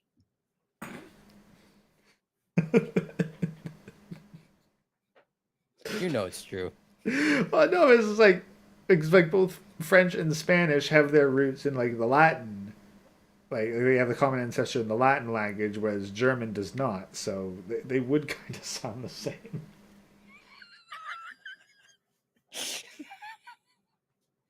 It's like French, I mean, it's like French, Spanish, Italian. They're all Latin-based languages. They all sound the same. Yeah, fair enough. No, it's very impressive. Though, ironically speaking, I can tell it's AI. Yeah, there's a robotic tone to it for sure, but, and we might get into this, there may be a way to get around that. Filters. I'm pretty sure a filter will solve that very quickly. Let's see this go a bit further, because I got all caught up in the installation process and never finished this. By one single person that can speak both Spanish and English, so that's pretty funny. Now, as I said, another super cool feature compared to the other text-to-audio models is that Bark can actually generate audio of a person singing. So here's an example of a sentence with 2 music notes around the lyrics. In the jungle, the mighty jungle, the lion barks tonight. And Bark generates something like this. In the jungle, the mighty jungle, the lion barks tonight. So yes, it does sound a little weird, but for an open source project it's still pretty cool. And another thing that Bark can also do is generate a conversation between 2 different characters. And all you need is just provide a different name for the character. Like here you have a sentence sent by a woman, and then a sentence sent by a man, and this is what Bark ends up generating. I would like an omelette latte, please. Wow, that's expensive. So yeah, as you saw in the same exact audio file, you have 2 different characters with 2 different voices saying their specific lines. So you could potentially simulate conversations between multiple characters, all of that in one single audio generation. And finally, Barks can also simulate and transcribe real emotions such as sadness or laughter. So here's for example, you have sad between brackets and a sigh. So this basically tells us that this is a sentence that should be generated in a sad tone. And this is what Bark end up generating. My friend's bakery burned down last night. Now, his business is toast. So yeah, as you saw, that's pretty impressive. I appreciate the dad joke. AI doing Because dad again, jokes? not only No. this Just no. Someone's gonna make a dad AI. You know it. Oh, it'll probably be me. Like, literally 90% of my conversations at work are me thinking up a new dad joke to torture someone else with. You know what? Make me a dad joke generator so I can just piss off my whole department. Because with all the shit they give me, I might as well have fun, especially if I'm gonna get fired soon. Just some random guy, you walked into AI generated dad jokes. It's a good time to come in. Welcome to the 10th layer of hell. Let us continue. sentence was said in a very sad tone, but we could clearly hear the sigh of the character before ending that sentence. And again, we have a very similar thing, but this time for laughter. I got a face for radio and, like, what did they say? Voice for print.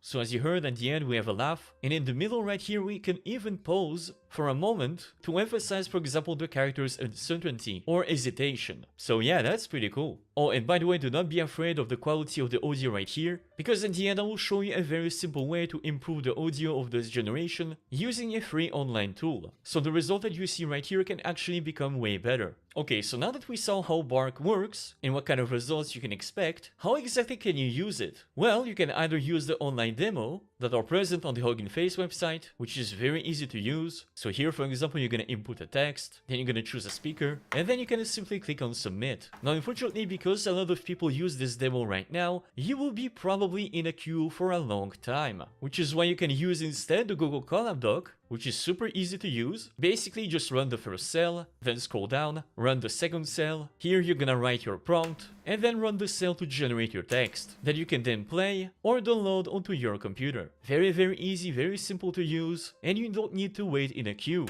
And since this is a Google Colab doc, you can use it on any devices that you want. So that's pretty cool. But what if you want to use it on your own computer? Well, don't worry, because I'm gonna show you 3 different ways to do it so that you can run on your local computer. Now, before we begin, keep in mind, however, that to be able to run this, you need around 4 GB of VRAM minimum, because otherwise that's not gonna work. And before we begin to do anything, you need to make sure that you have git installed, or else none of the future commands will work. I will put a link to it in the description down below if you haven't installed it already. And to install this, it's actually very simple. First, you're gonna click the link in the description down below, you're gonna arrive on this page, then you're gonna scroll down until you see the installation section, and then you're gonna select the second command and click on this little icon here to copy these 2 lines of code. So then you're gonna create a new folder, then click on the folder path, type cmd, press enter, and in the command prompt window you're gonna press Ctrl V to paste these 2 lines of code. If it gives you a warning, you can just click paste anyway. And then for the second line of code, you're gonna press enter. And then not only this will clone the repository in a new folder called Bark, but it will also install all of the requirements it needs to run.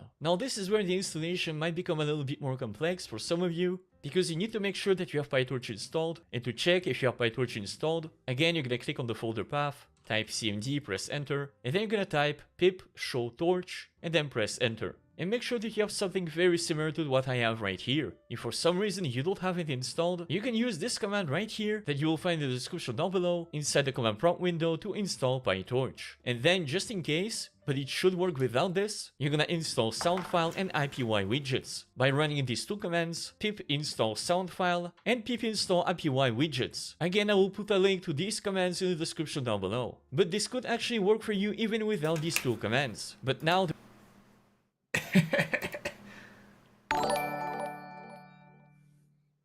10th layer of hell has warm beer and TV static. 10th layer of hell, warm beer, TV static. You know what? I think that's basically the UK. Those psychopaths drink their beer warm. What? Oh, yeah. They drink their beer warm in the UK. I've been to UK. I never had their alcohol, but now that I think of it, I only had fish and sticks, fish and chips, because that's the only thing that's fucking good there anyway. It said that the bombing of British culinary schools did not significantly diminish the quality of British food. Yes, the most well-known spice is fucking water.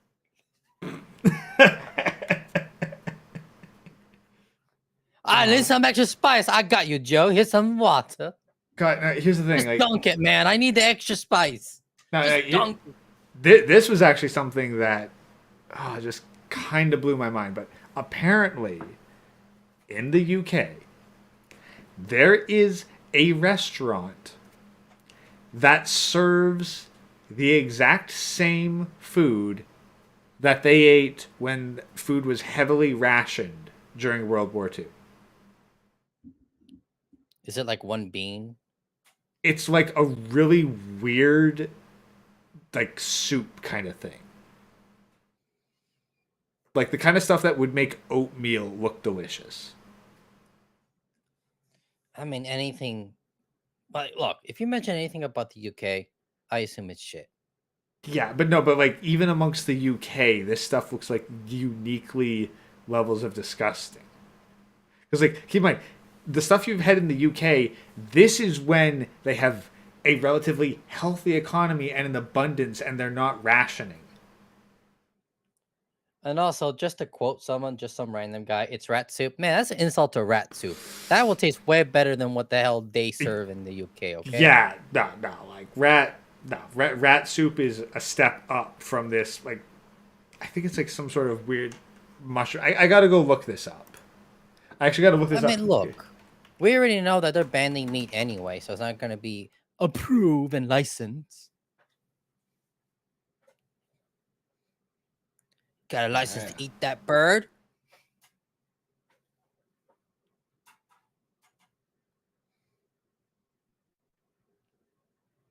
Yeah. Oi, you got a license to be consuming that mold? Oi, you better be having your water ration and your water bread. Oi, oi. And don't forget the zinc. It's your pudding. Zinc pudding.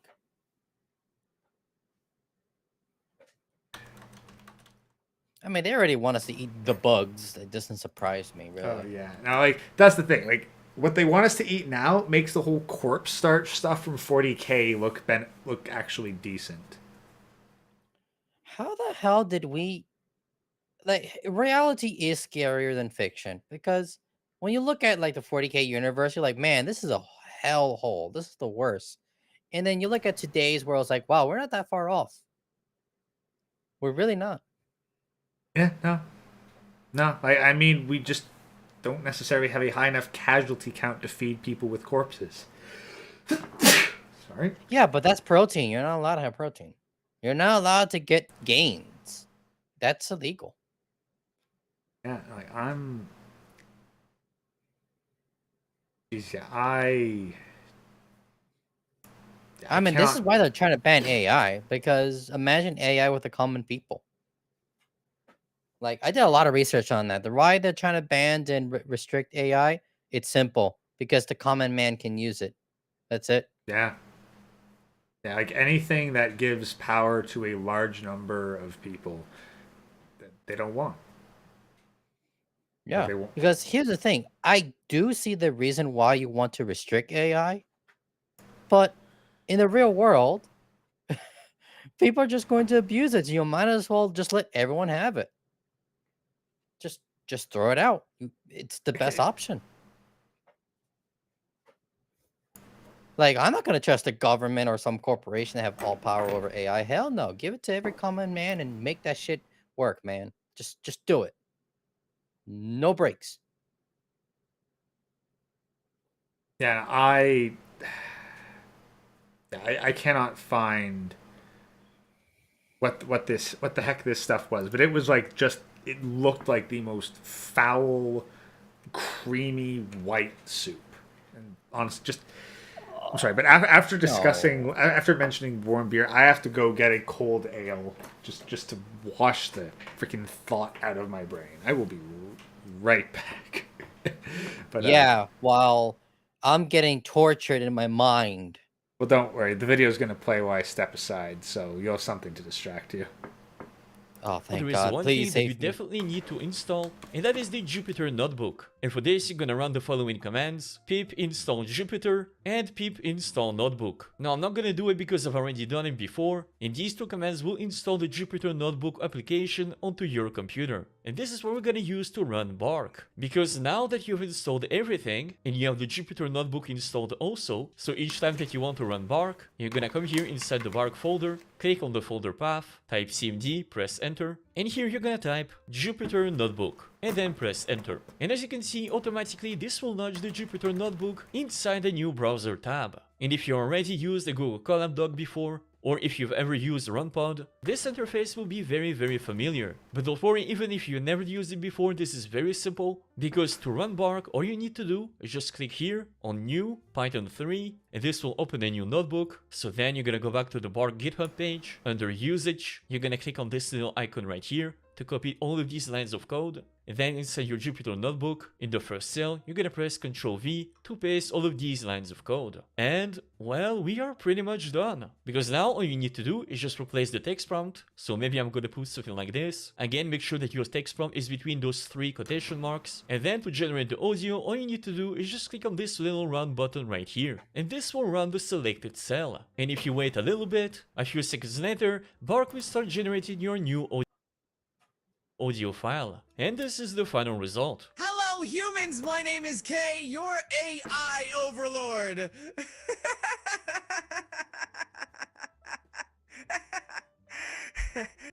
Yeah, there you go. It's kinda, it's kinda scary, but, but yeah, it works. And from this, you can also click on this little 3 buttons right here, and then download the audio file onto your computer. And of course, as we saw earlier, if you want to generate an audio of a character singing, you need to write the lyrics between 2 music notes. A bit something like this. So now if I click the run cell again, I get something like this.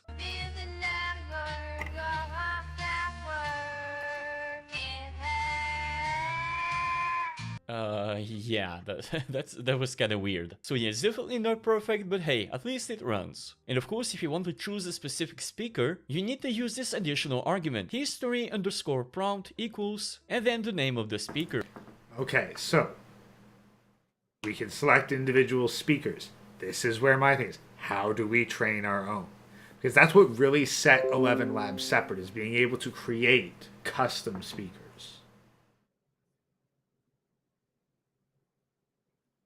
Hey, I'm going to load in this. Here's all the data for them. Convert that. And now, bang. Like, I want to hear friggin' Leggett Lanius cuss somebody out, then I can do that now.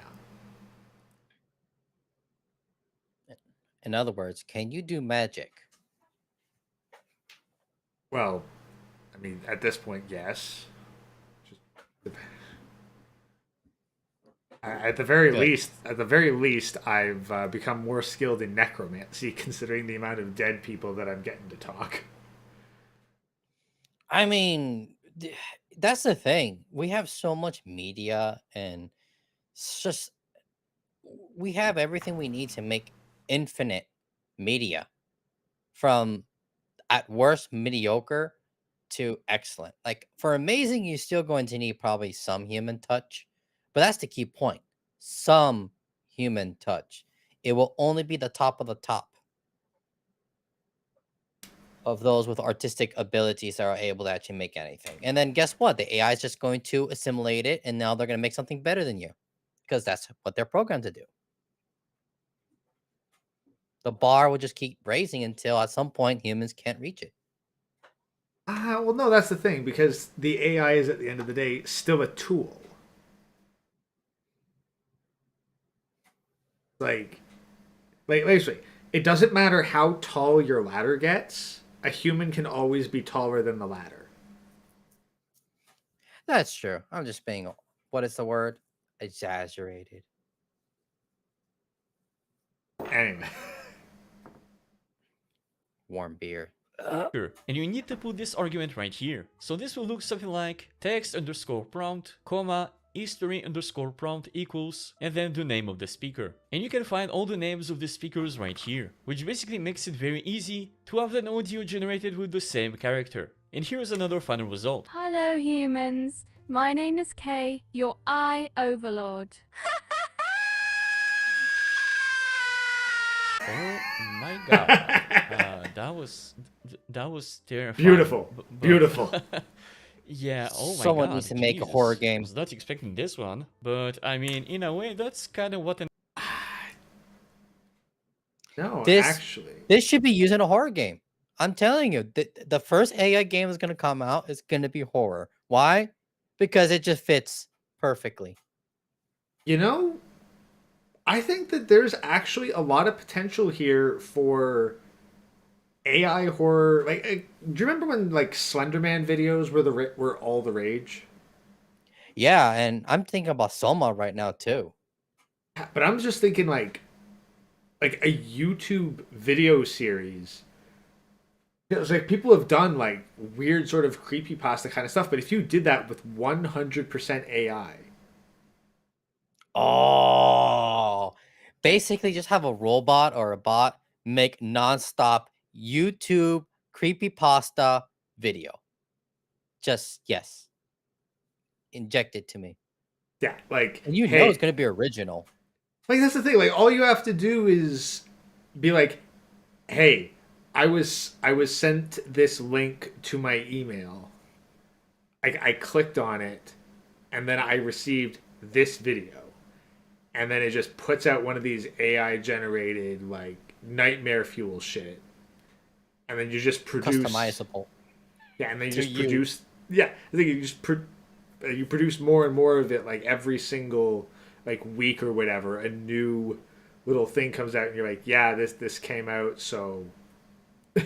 And you do it like a week by week found footage sort of deal, and then if it gets popular, then people like start going in and dissecting like all the deep lore from it. Oh, please no! I don't need a game theory to be looking at so much of this stuff. No. I love his content, but sometimes I'm like, no. Yeah, no, I honestly, I stopped watching. Like, I still look at like some deep dive stuff, but no, the stuff that on game theory, like I kind of fell out with that years ago. I've been on that trend of like, let me see, because I'll sometimes randomly pop out. I'm like, eh. I felt like he used to have better content. I don't know what happened now. He chased the algorithm too much and just I don't know, probably became safe. Like every time a YouTuber gets too big, their content suffers. I think you're right. They make it too broad of like getting an audience. Because like, look at video games. Like the best video games are always niche types, right? Like it's a specific type of niche type of gameplay, very specific. Oh shit! I got a phone call. I'll be back. Well, we'll continue. We'll continue the video game, but yeah, like they get a big audience, and then they start appealing to that big audience, and then they're just trying to capture lowest common denominator by chasing whatever's popular, so that they don't fall off and they don't become has-beens. And it's like, well, okay, but you lost the core audience that got you there. So now all you have are the people with low attention spans. Because the people who are actually interested in your true content left long ago for more independent people who appealed to what they actually wanted.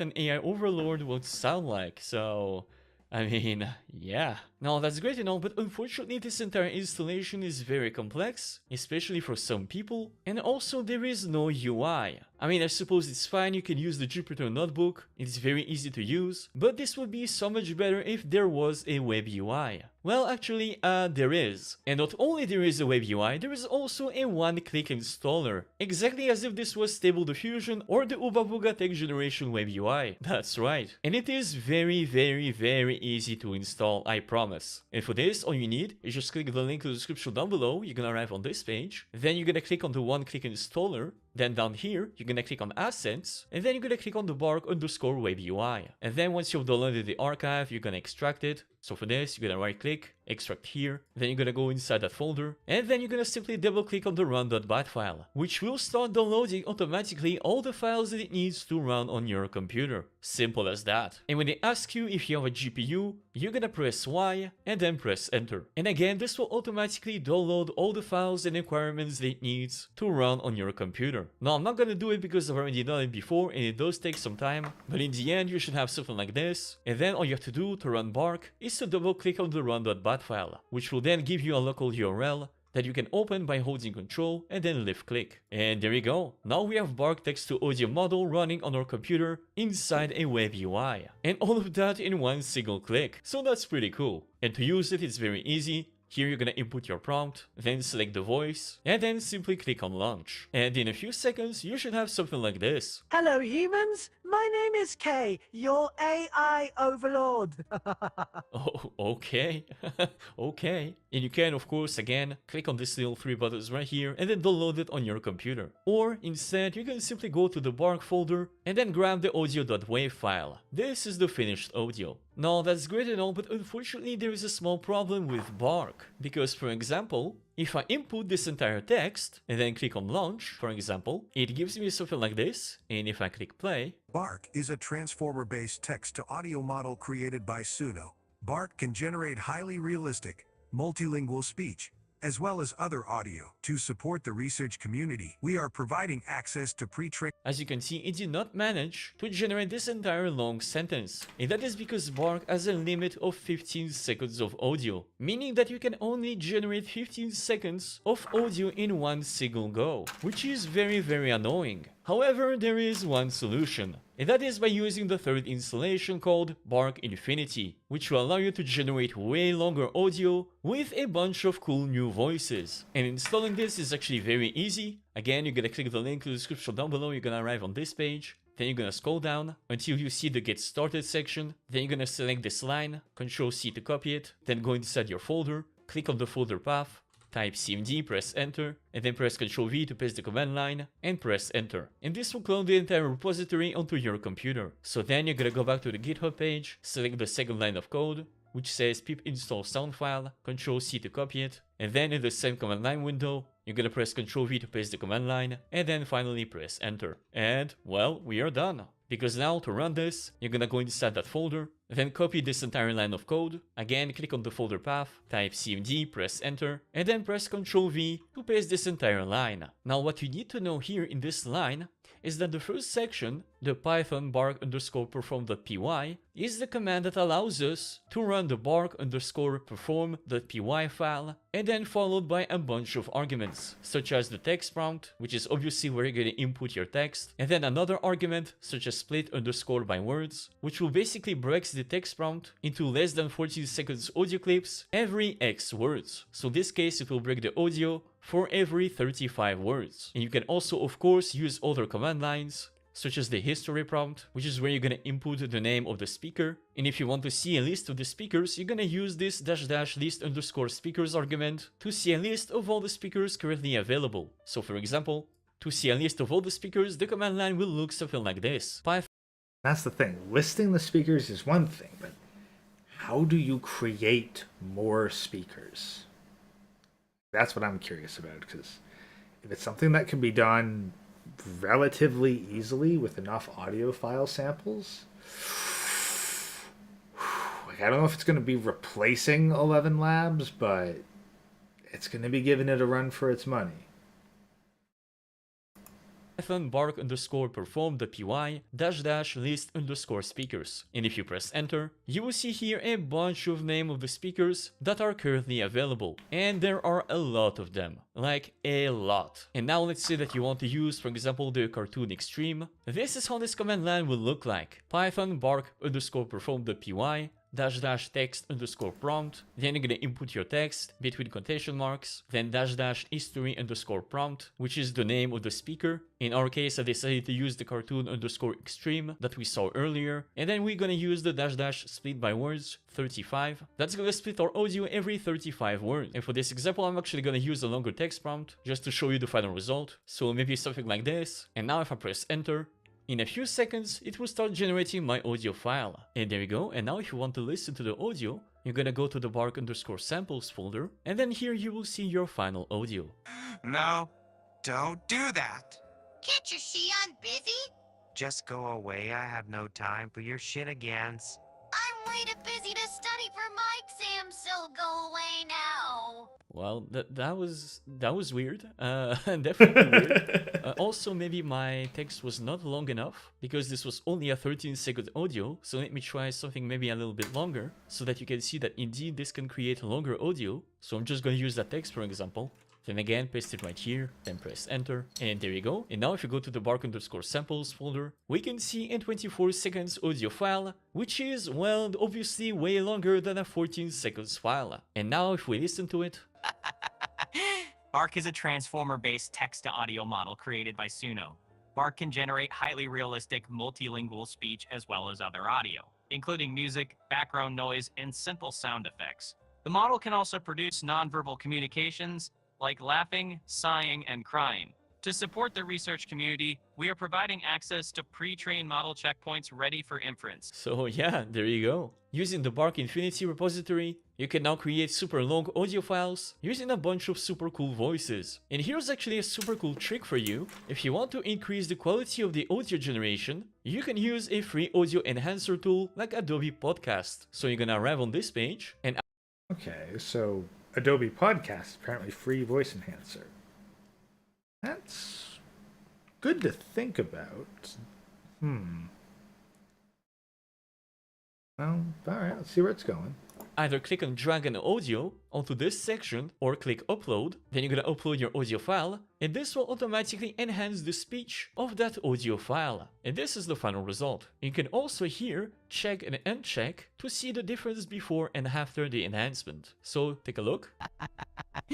Bark is a transformer-based text-to-audio model created by Suno. Bark can generate highly realistic multilingual speech as well as other audio, including music, background noise, and simple sound effects. The model can also produce nonverbal communications like laughing, sighing, and crying. To support the research community, we are providing access to pre-trained model checkpoints ready for inference. So yeah, as you see, the difference is huge. And this should make the final generated audio way better. And you can use this tool for absolutely free. It is really good. So yeah, there we have it folks, this was Bark, a free open source text-to-audio model that you can use freely on your computer. And although again it is not perfect, it is not as good compared to something like 11 Labs, it is definitely a super interesting project that will definitely get better over time, just like any other open source projects. So definitely try this out yourself, it's really cool. And there you have it folks, thank you guys so much for watching. Don't forget to subscribe and smash the like button for the YouTube algorithm. Thank you all. Nice, actually use some AI stuff there. So, yeah, definitely something to look into, because I'd hope that it would get to the point of Stable Diffusion, where you get actual, like, pre-trained models, and then it starts teaching you, hey, here's how you make your own models. Let's see, we've hit the 2-hour mark, so this might actually be a good place to call it for the day. Let's see here. Besides, Chronic's live right now, so yeah, there's a divorce party going on there. So I think that we're going to call it here after these two videos. I'm going to post a link to Chronic in the chat right now, so % of your... Yeah, y'all head over there. So thank y'all very much for stopping by for Tech Talk Tuesday. Might see some of you in Chronic stream. And I'm thinking next week we're going to look at some of Pygmalion AI. So we'll look forward to that, especially you fans of Robussy, because it's going to get a bit spicy. And then thanks to OK Lord for dropping by for a bit. Y'all have a good night. Peace out, Warband.